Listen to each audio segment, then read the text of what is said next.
Alright, I just got in my Bafang BBSO2B.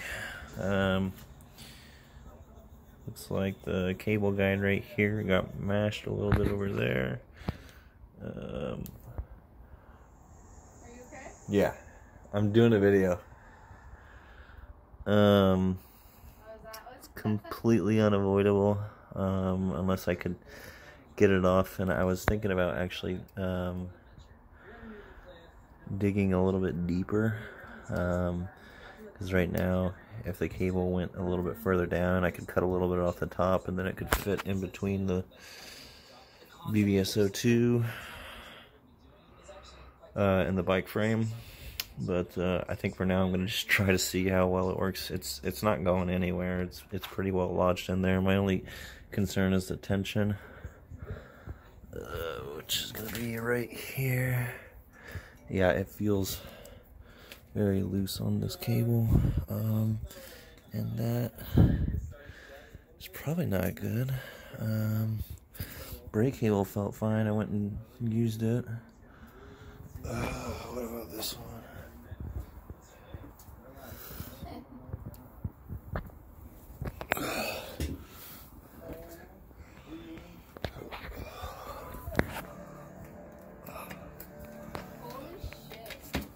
Well, that's not going anywhere. But is it supposed to? Yeah, that brake might not work.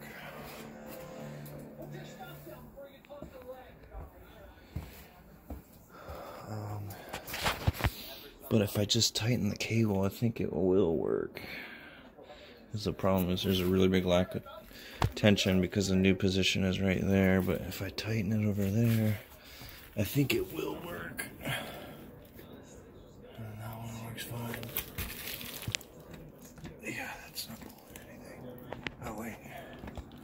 Well, that's actually working the front brakes. The rear brakes work. Oh, what is this? The rear derailleur. Oh, that is the derailleur. Okay, so if I increase the tension on this, then the derailleur should be fine, I think. Oh, I don't know, I'll have to figure it out.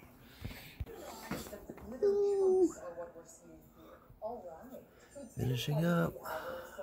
Time to wrap up our day wearing our Frankenblue eyeshadow. I would say that overall it wore pretty well. Where is the last bit? And in terms of the color, I do think it is a nice color. It out to be like a warm, shimmery brown. Just because of the neutrals and variations on red when you use. And I think that the strong representation of those colors may just be because perhaps the same thing might happen on like social media. Like a warm-toned look might make people, feel sort of cozy and ready to like. Of course, that's just a hypothesis. I don't know a lot about color theory, but it sounds plausible. So, just to truly put a cap on our day, I thought it would be only appropriate to make one more.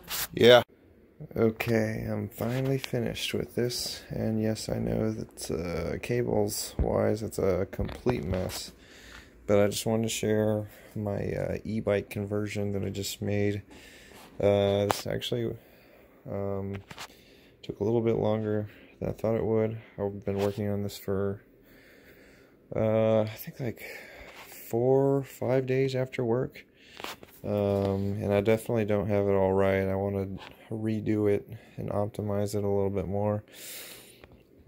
Just for reference, 4 or 5 days after work means I probably got home, ate some food, worked on it for a couple hours, getting tools together, and yeah. So it's not really that long of a time. There were some things I had to do with the braking system. Basically, I had to reuse, or I tried to reuse for a while, the old brake cables, but that turned out to be pretty impossible, so I went and had to buy new ones, so it held up the process a little bit. Anyway, things kind of look a little bit weird here because I didn't really get grips that actually fit well with my handlebars. Cables, I just connected everything up. just now. Some things I'm kind of wondering about is I've seen a lot of people online with their front derailleur still on, but once you do this conversion with a Bafang motor in the battery, you really only have one main sprocket. So I honestly, outside of maybe keeping the chain aligned, I'm not really sure what the point of having the front derailleur is. I don't work on bikes, ever. This is the most I've ever done with a bike, honestly. I think maybe I tried to get a bunch of rust off an old bike chain on my brother's old bike, because I rode it. That's probably the extent of my experience working on bikes. The rear derailleur here, I'm kind of anticipating maybe some issues. There was a post from somebody online, actually. I'll put a link in where he actually ran into an issue with this Bafang motor, and there's a, you probably can't see it, but this rear derailleur, it actually has cable. The rear and front derailleur cables are right here. Now the front one's completely useless, but the rear one, I may want to adjust at some point. And the cable guide is actually underneath where the motor sits. Yeah, I'll probably show you guys. It's this is probably a little too hard to see. Anyway, it's what he ended up doing was he had a different cable guide that was a little bit smaller, and just replaced it, and it fit flush. But for me, I honestly, I'm kind of such a barbarian that I just kind of smashed it up against the bike frame and saw that it was still there. Felt it, and the tension for the rear derailleur was still there. The front derailleur doesn't have any. But I'm not planning on using a front derailleur. And so I just kind of, I'm about to take it out and just kind of see if it works. I'm anticipating that it might not, but you never know. Sometimes stuff can just work out. Right over here is a little magnetic speed sensor. What it is, sorry, try to be cool here for a second.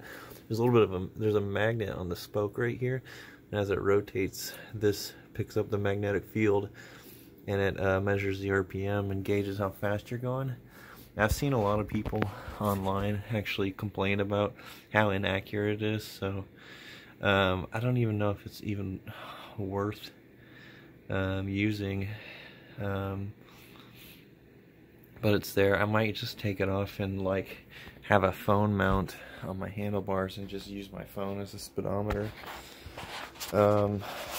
Yeah, these are the brakes. I actually just completed them about a half hour ago. They look terrible because I honestly did a terrible job, but it's a working job. The rear one works really good, the front one not so much. Throttle right here, I'll actually just see if I can turn it on for you guys. Turn the battery on. Here's my little power button. This actually satisfied me quite a bit when I saw that.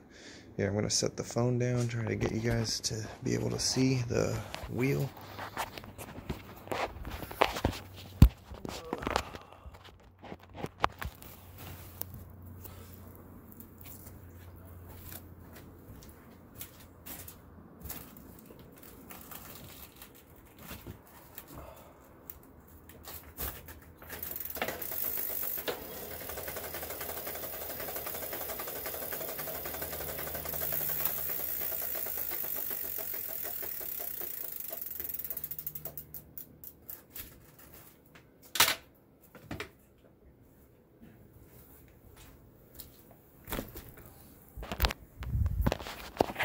Hopefully that was good enough. I'm going to go out and take it out right now. And it's actually, I don't think that's good.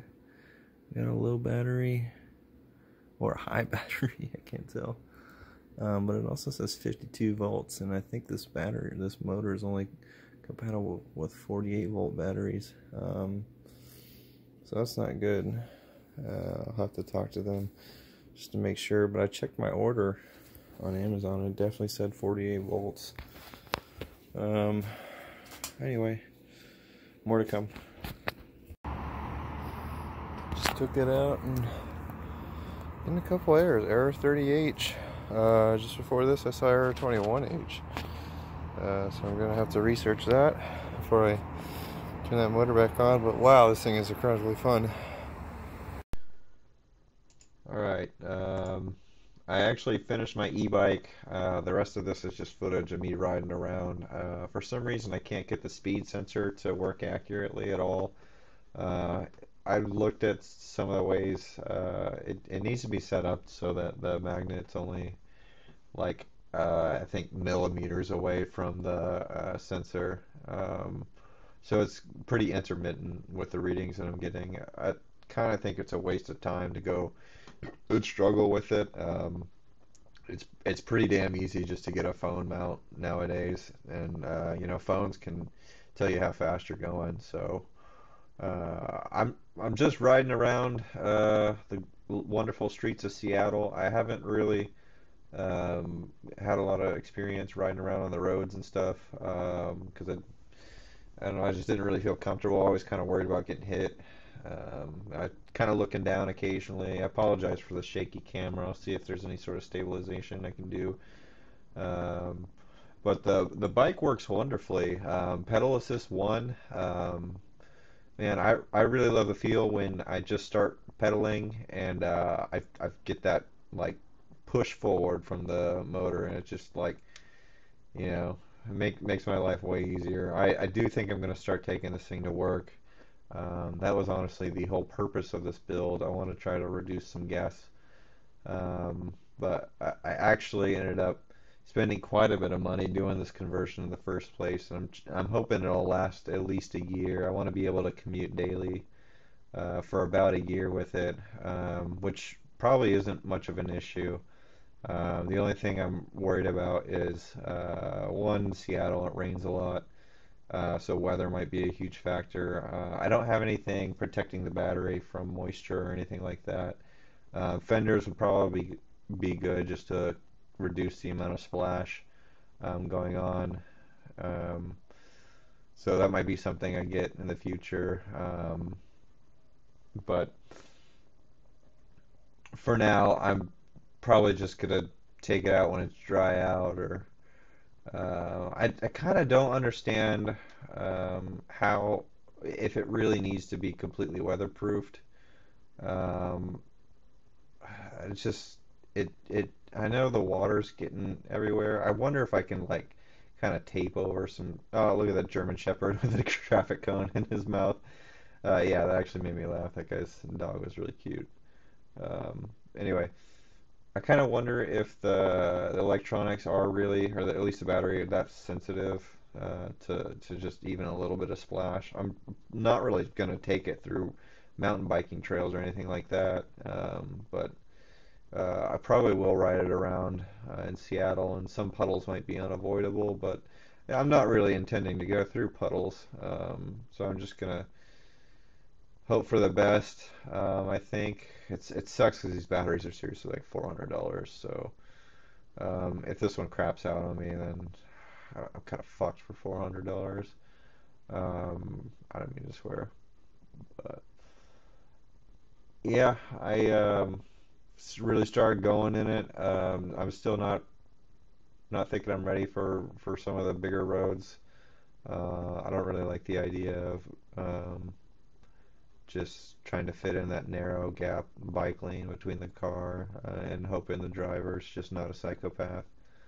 Um, so I'm probably going to take the main trail. We have two main trails that can get me to my work. It's kind of interesting because they have old signs that say no motor vehicles. Technically, I am riding a motor vehicle, but I have read the Washington State RCWs, which allow Class 1 and Class 2 e-bikes on these trails. And I've definitely seen Lime bikes, the green bikes that a lot of people in the area are probably familiar with, especially if you're from California watching this. So I'm kind of worried about getting stopped. I just have to be mindful of the speed limit on those trails, and just hopefully nobody's going to be angry with me for just riding an e-bike. It's not a big deal in my opinion, but because I'm gonna be doing pedal assisted and full throttle on the e-bike. I think I can only get to 20 miles per hour, which I've seen, like, if you're really fit, man, I've seen people on the Burt Gilman Trail and Shipyard Canal Trail like go way faster than 20 miles per hour using their feet. So I don't really think that it should be an issue. Um, yeah, this was me. I pulled over to check something really quick. I don't remember what it was. Anyway, the rest of this you guys can enjoy. I'll put some music on. Just, have fun watching it.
So I just made it about almost 3 miles away from my apartment in Seattle, walking the old lonely trail.